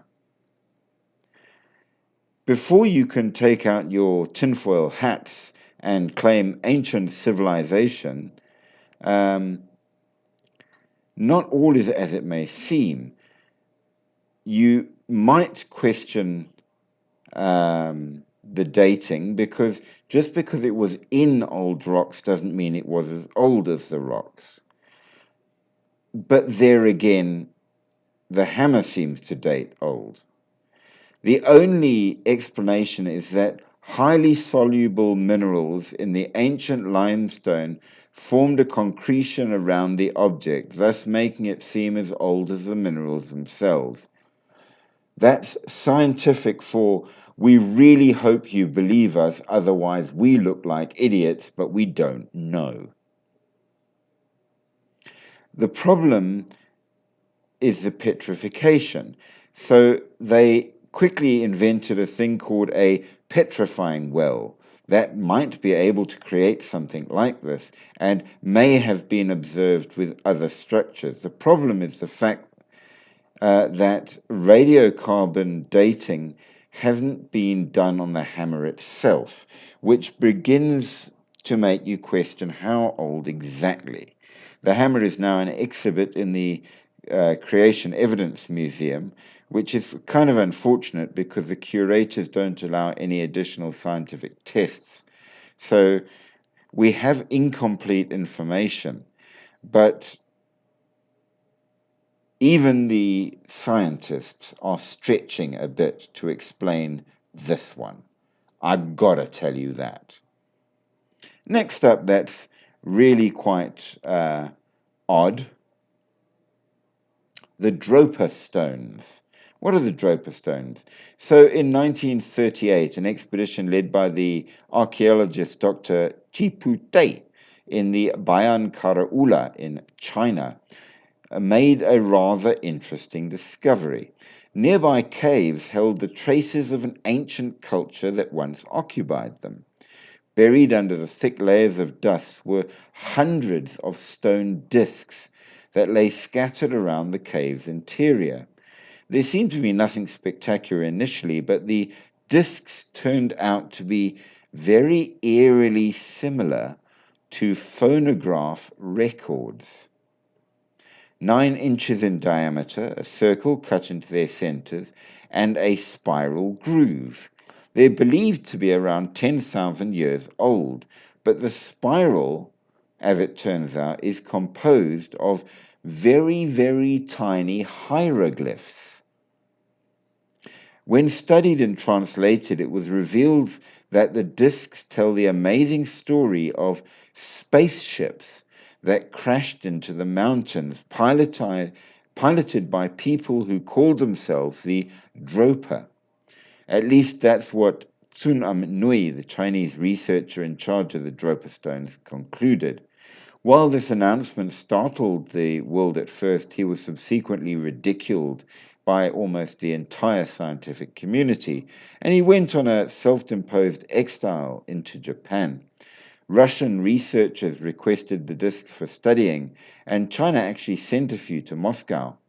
In the famous Soviet magazine Sputnik, Dr. Vyacheslav Saizev describes an experiment where the discs were placed on a special turntable where they were shown to vibrate or hum in an unusual rhythm as though an electric charge is passing through them. However, research was not further made public. But here's the catch. None of these stones are displayed in any world museum anywhere ever since the Cold War. Quite frankly, we don't know if the stones really did exist, if Tsun Nui, the Chinese researcher who analyzed the stones initially, exist either. There's virtually no reference to him outside of China. The mystery gets even deeper, as Ernst Wegerer, the Austrian engineer, claims to have seen 2 of the Droper stones and took photos of them. But in 1994, the stones and the manager who let Wegerer in to see them disappeared.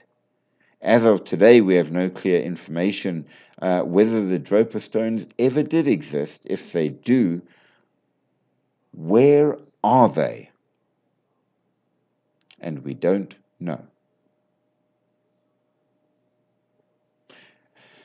So let's go to Egypt and talk about the Saqqara bird, which seems to be a carving of an Egyptian aeroplane, ancient Egyptian aeroplane.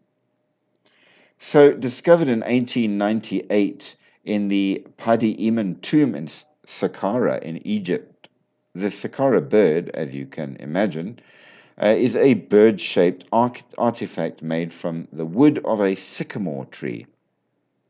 Weighs about 40 grams with a wingspan of 7 inches, dated back to approximately 200 BC, which is around 2,225 years ago. The problem is that when the bird was found, somebody was slacking. There's a lack of documentation exactly where and how it was found, which led to some speculation regarding its function. Was it a glider? Was it a depiction of a flying instrument? Was it just a toy? Several researchers suspect the ancient Egyptians were well aware of the principles of aviation, but it's not clear how this translated to the artifact itself. It has a vertical tail like an aeroplane or glider. It resembles no known bird, especially none in Egypt. The Egyptian physician, archaeologist, and parapsychologist and dowser Khalil Messiah speculated that the ancient Egyptians developed the first aircraft, but there's not much evidence to back it up. Was it just an affluent Egyptian child's toy? Was it ceremonial? Was it an indication of aviation knowledge? Nobody knows.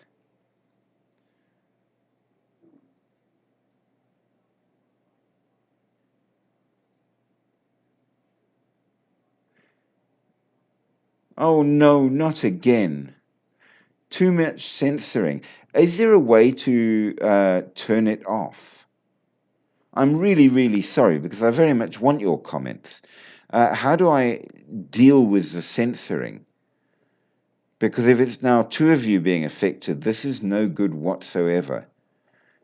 Please tell me what to do because your comments matter to me. I'm starting to think I'm going to freaking set up a WhatsApp channel and get you guys to WhatsApp me your questions and I'll read them out because really and truly, it's no good. I cannot accept that I'm not getting your comments.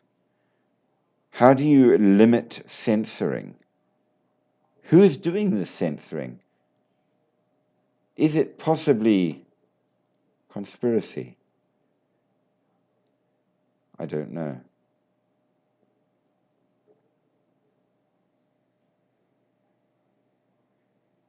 Well, I can tell you that the next thing that we found, which may or may not be of interest, are the remains of a carved canoe in New Zealand. So, more than 450 artifacts from a waka, or carved canoe, found in pieces in the Chatham Islands, show new insights about Polynesian voyages. And this is a very strange thing because basically, while it's not supernatural, it's very weird and it's very wonderful. So, a waka is a Polynesian carved, decorated, traditional ocean going canoe that found in the Chatham Islands, around 800 kilometers east of New Zealand. And it's a Polynesian canoe. It's an archipelago administered as part of New Zealand, and they unearthed these amazing artifacts that were smashed to pieces in a creek on the northern coast of the main island, known to the Rikou as the or known as the Rikoi to the indigenous Moriori. The dating and other analysis of the material gets underway. Um, they expect to find even more about Polynesian boat building, voyaging, and trade. And he said that even the age is not yet clear, but no matter how old it is, it's incredible because it shows that the Polynesians went really, really far and all over the place. And they were absolute masters of sailing the oceans. It's holy grail stuff for archaeologists. And basically, it was a local farmer and fisher and his son that spotted the unusual bits of timber after heavy rains washed out the creek. They took the planks home thinking they might make a nice coffee table, but then they realized that it was something precious when they found a carved piece. The recovered parts range from a 5-meter long wooden plank with holes for lashings to small pieces of iridescent abalone shell and obsidian used in decorations. Smaller carved planks hold exquisitely crafted discs of obsidian embedded in the timber. There were strings of plaited rope and other woven material, likely part of a sail. For Maui Solomon, the chair of the Maori Imi Settlement Trust, there's no doubt that this is an ancestral waka that brought some of his ancestors to the islands hundreds of years ago. Solomon, who is a lifelong advocate of the correct telling of Moriori history also recognizes the waka's notching and bird-like handles as prominent features used in smaller traditional coastal Moriori boats. The discovery aligns with the oral traditions recorded in Moriori history. Uh, the work to determine the age of the waka is only beginning, of course, so they've got to work on that and use all sorts of methods to find out more. But this shows that there's still a huge amount yet to be discovered, and it seems that people went further than anybody really realized. So there you have it. Another mysterious one that I think is pretty cool is the Phaistos disk. What is a Phaistos disk?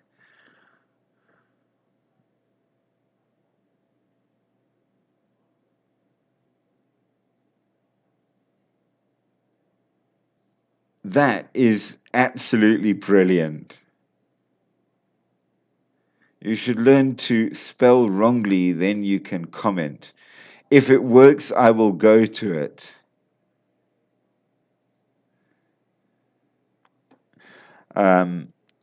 Hopefully, I'll understand what you say. I dare you to try it. Absolutely go for it. Go right ahead. Do it, do it, do it. You are my absolute hero. So, what is the Phaistos disk? Well, the Phaistos disk is a Minoan item. So, the Minoan civilization is one of the most enigmatic of the ancient civilizations. We know about them from their frescoes, their palatial architecture, their religious sites, but the one thing nobody knows about is their language. And that's a problem because it means that we can't read any of it. To this day, nobody knows how to read what they call Linear A, the writing system of the Minoan people. If this language is ever encoded, it would tell us a lot about the ancient people that lived on Crete, Greece's largest southernmost island. To make matters even more complicated, this mysterious artifact shows a different writing script from Linear A, and this is the Phaistos disk. It's a disk of fired clay found at the site of, surprise, surprise, Phaistos on Crete's southern coast. It has an inscription on it written in a spiral form that uses characters that are so distinct from Linear A that nobody has even a clue. So now you have two forms of language that nobody knows how to translate. Maybe it's one thing we should put AI on.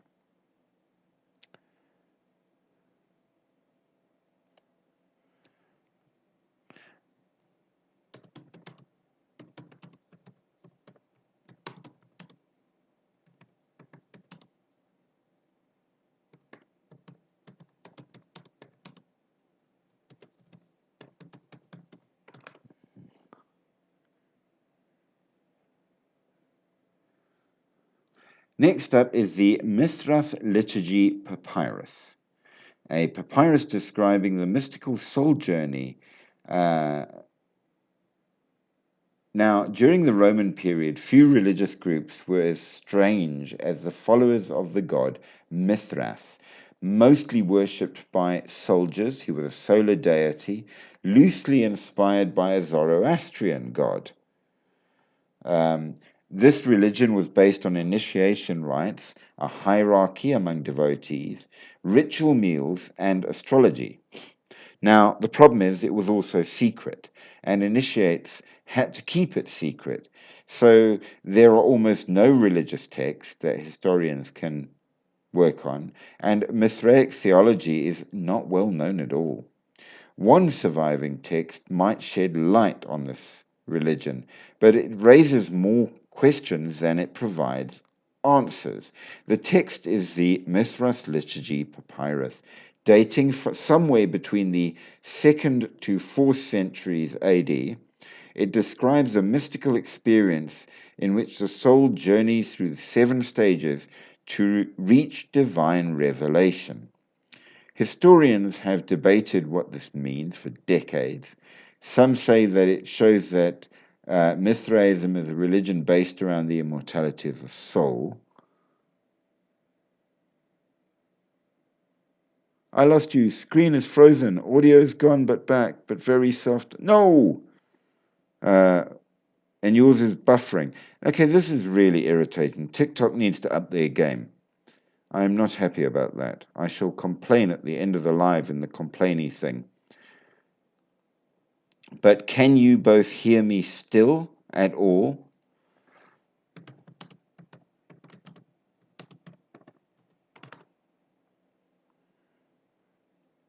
So everything about the text is a bit of a mystery. Now, it was found somewhere and it's mysterious, and it might explain Mithraism, which was secret, and we can't read it. Does that help explain anything about this text? No. Nevertheless, it exists and it's weird. Now, the next interesting thing comes from the island of Rapa Nui, where, of course, the Easter Island heads are. And these are written texts, the Rongorongo texts. Also, an undeciphered language, written mainly on wooden objects. They date between the 17th and 19th centuries. They're written in a script made up of hieroglyphic symbols written in alternating directions in a style called boustrophodon. Legend has it that the founders of the island brought writing with them from their homeland. But the archaeologists think that this writing is indigenous to Rapa Nui. How they can think this is out of context to me, quite simply because we've just admitted we can't read the damned thing. Nobody knows what these texts reveal, what they actually say, only that they're very, very weird, go forwards and backwards, and we know nothing about it. I think archaeologists need to up their game too. Then we have the Gnosis board game. We no longer know how it was played. The rules are completely lost, which is really irritating because it looks like a fancy board game. It was found by Arthur Evans in the excavations of Gnosis, which is said to be Europe's oldest city. It's identified by archaeologists as an ancient kind of a board game, made with materials like ivory, crystal, glass, gold, and silver. It would have been very, very valuable for its composition in its time, as much as it is today for its historicity. Nobody knows how it was played. That's a bit annoying. Then we have the Nuragic bronze statues. So around 1200 BC, in the ancient Mediterranean, there was a massive catastrophe. Several mysterious groups around the Mediterranean banded together to attack the Bronze Age's most important civilizations. These were referred to as the Sea People by Ramses III. They took the Mediterranean by storm. Ugarit, the Hittites, Cypriots, Canaanites, and even the Egyptians all faced attacks by these Sea People. And this triggered a widespread event called the Bronze Age collapse, where many powerful nations disappeared or became less prosperous. Only Egypt managed to keep its power.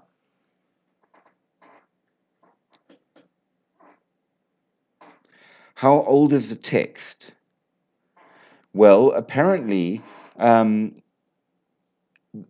blocks that they're written on are somewhere between the 16th and 19th century. but that doesn't tell us anything about the language, where it came, who wrote it, why, what it means. It's a whole weird thing. And the fact that it's not that old, technically, makes it even weirder. Have we got another completely different language that we just didn't know about? This is where the problems come in.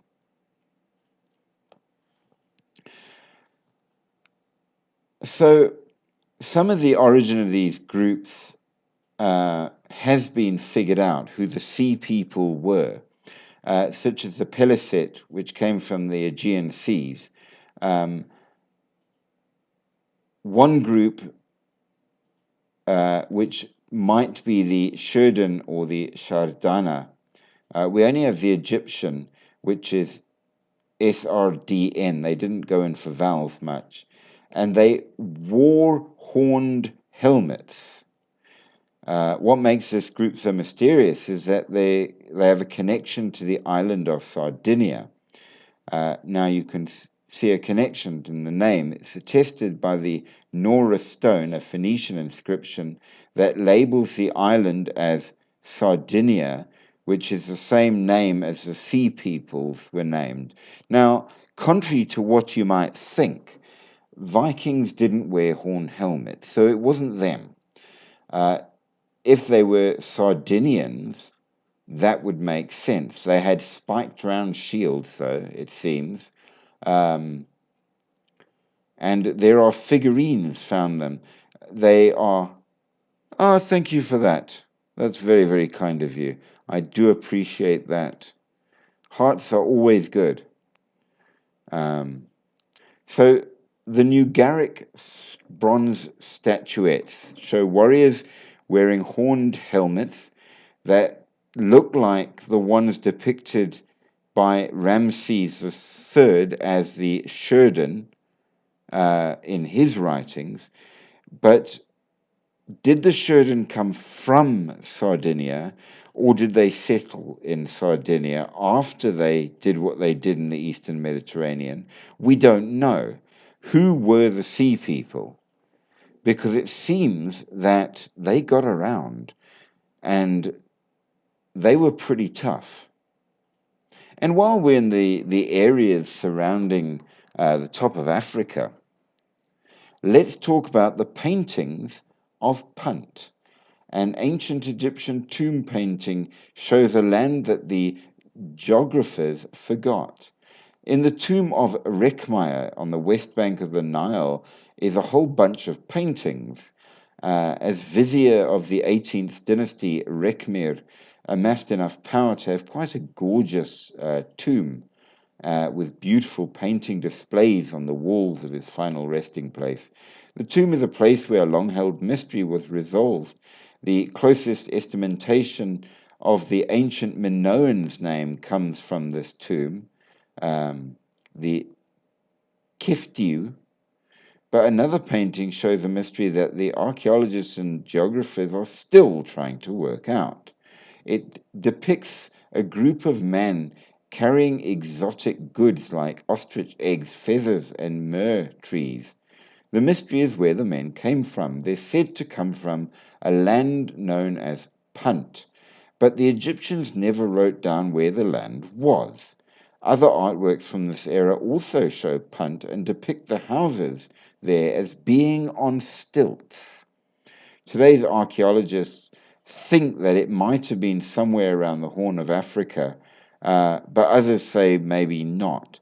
All we know is that they very clearly, from the paintings, were black people, so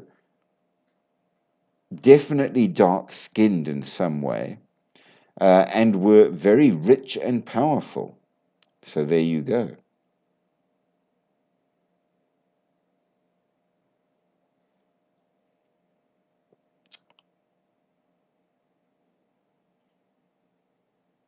The next interesting item is a bit creepy. It's a little bit creepy. It's a calendar written on a human bone. And it was found in the Congo. current DRC, dating 20,000 years old. Running the length of the bone, in 3 places are a series of what appear to be tally marks, and at one end of the bone is a piece of quartz attached. Based on the pattern marks, archaeologists and anthropologists theorize that they were mathematical and astronomical marks in nature, and it was a kind of calendar. But nobody seems to be able to figure out exactly what they were recording. So there you go. Let's then go on to something even weirder.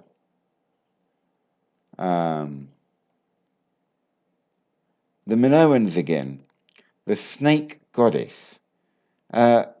She appears to be an important and very recognizable symbol for the entire Minoan civilization. She's turned up all over in so many places, the snake goddess, but nobody knows anything about it. We don't know who she was or what she's supposed to refer to. She appears in all kinds of Minoan art.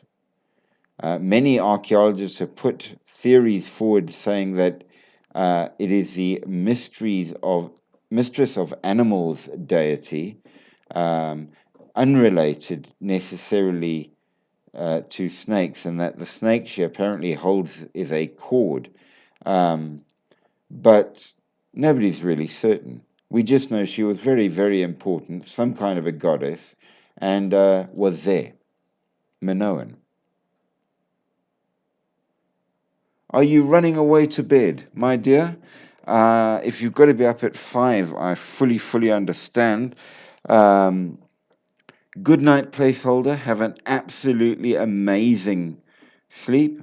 Thank you so much for being on and trying your best. And I'm sorry that we didn't manage to get the comments on. I am going to put a thing through to explain why.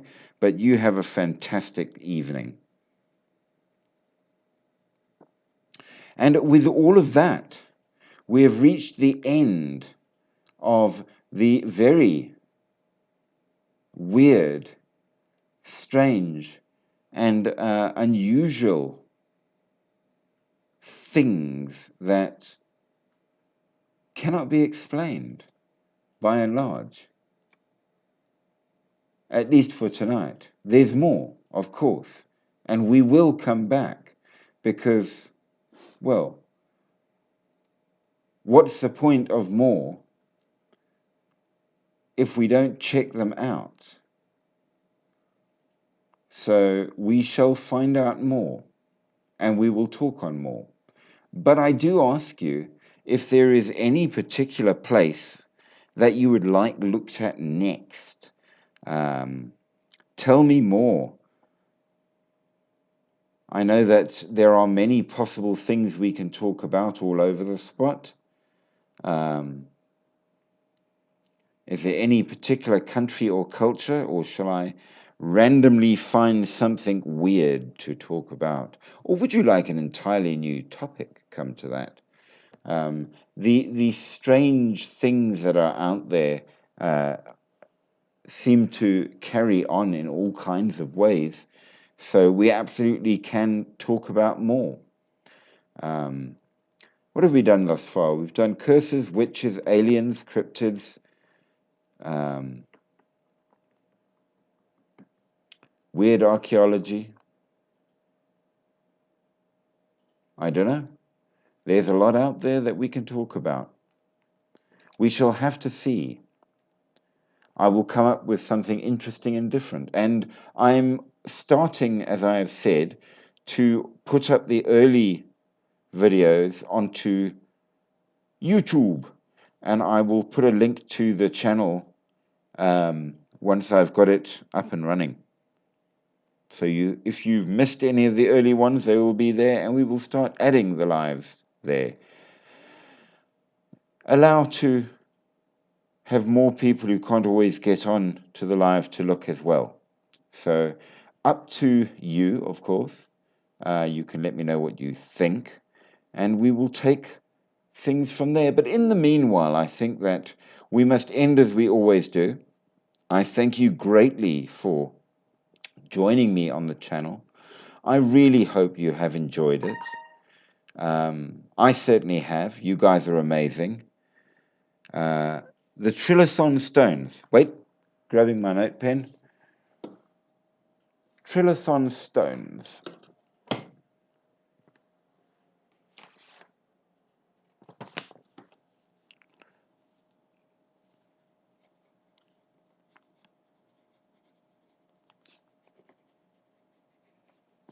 In our next live, I will find out what I can and let you know, because Trilithon stones sounds good. I still want to do more about the fairy around the world as well at some stage, because some of them get pretty funky and nasty. We shall see. But yes, I will look up for that and see what I can find for you. And until then, guys, thank you so much. I hope you have a fantastic evening. Sleep well, sleep deep, sleep sweet, but sleep with one eye open. And keep that holy symbol near at hand just in case, and maybe a baseball bat, because there are so many things out there that go bump in the night. And if you are not careful, they might very well go bump for you. Sweet dreams.